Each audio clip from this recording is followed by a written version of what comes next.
उमर नुरमागोमेदोव ने बोला कि मैं खबीब की बिना फाइट नहीं लड़ पाऊंगा।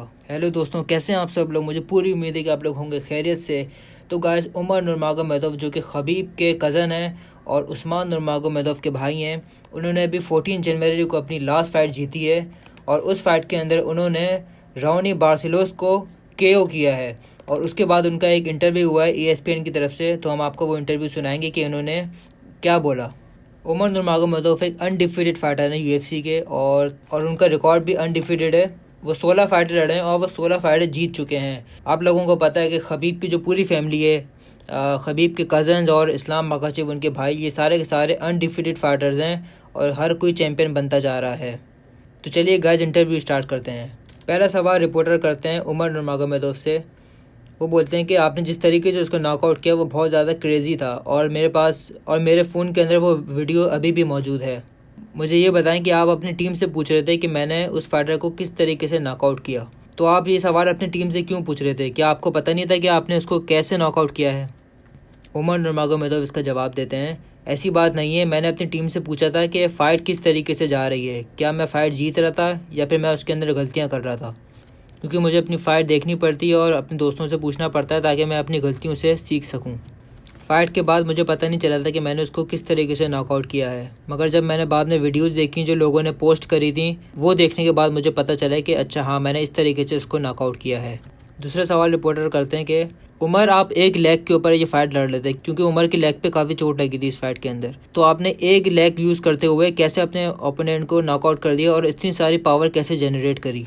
उमर इसका जवाब देते हैं, मुझे वाकई नहीं पता कि मैंने कैसे कर दिया। तीसरा सवाल करते हैं रिपोर्टर, आप UFC के अंदर 4 फाइटें लड़ चुके हैं ऑलरेडी और आपने चारों फाइटें जीती हैं। आप सिर्फ 26 साल के हैं। आपको क्या लगता है कि आप किस चीज़ के ऊपर सबसे ज़्यादा इम्प्रूव कर रहे हैं?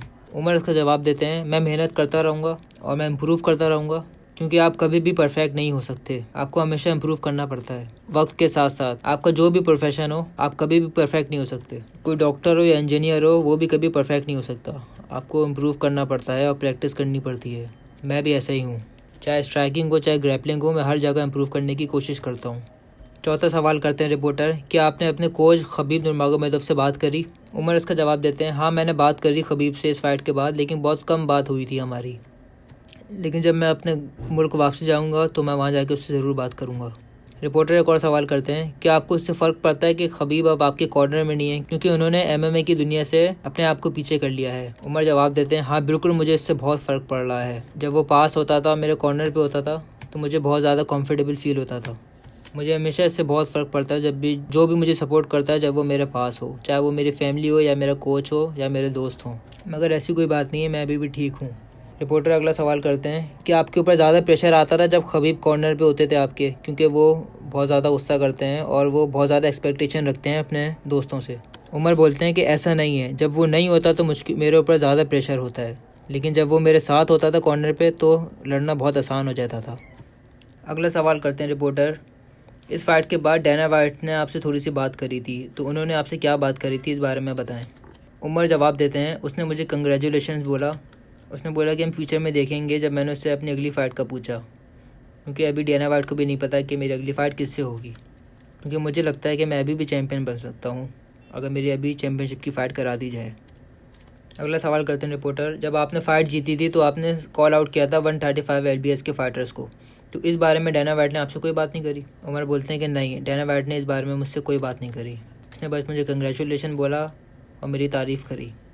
अगला सवाल करते हैं रिपोर्टर, उमर, आपको क्या लगता है कि अब आपके लिए आगे वाला सफ़र आसान होने वाला है, क्योंकि अब आप 4 फाइटें जीत चुके हैं और अब आप रैंकिंग में भी आने वाले हैं और UFC आपको बड़ी फाइटें देना चाहेगी क्योंकि आप अनडिफिटेड फाइटर हैं, तो आपको क्या लगता है कि अब आसान हो गया चैम्पियन बनने का रास्ता? उमर बोलते हैं कि मुझे इस बारे में ज़्यादा नहीं पता और ना मुझे कोई परवाह है इस बारे में। मुझे कोई मसला नहीं कि अगर वो मुझे कोई रैंक का फाइटर नहीं भी दें तो मैं फिर भी लड़ने के लिए तैयार हूँ। कोई अगर डेब्यू कर रहा हो, वो मुझसे लड़ना चाहे, मैं उससे भी लड़ने के लिए तैयार हूँ। मैं बस एक्टिव होना चाहता हूँ, मैं फ़ाइटें लड़ना चाहता हूँ।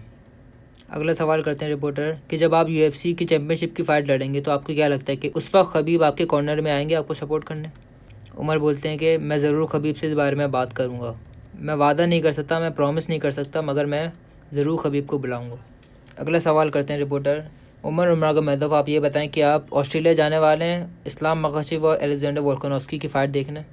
उमर बोलते हैं कि मैं फ़िलहाल अभी घर जाना चाहूँगा क्योंकि मैंने काफ़ी सारी ट्रेनिंग करी है। इस्लाम के पास अपनी टीम है, तो इस्लाम के पास सपोर्ट करने के लिए काफ़ी फ़ाइटर्स हैं। मैं जल्दी से जल्दी कोशिश करूँगा वापसी आऊँ और अपनी अगली फ़ाइट की तैयारी करूँ।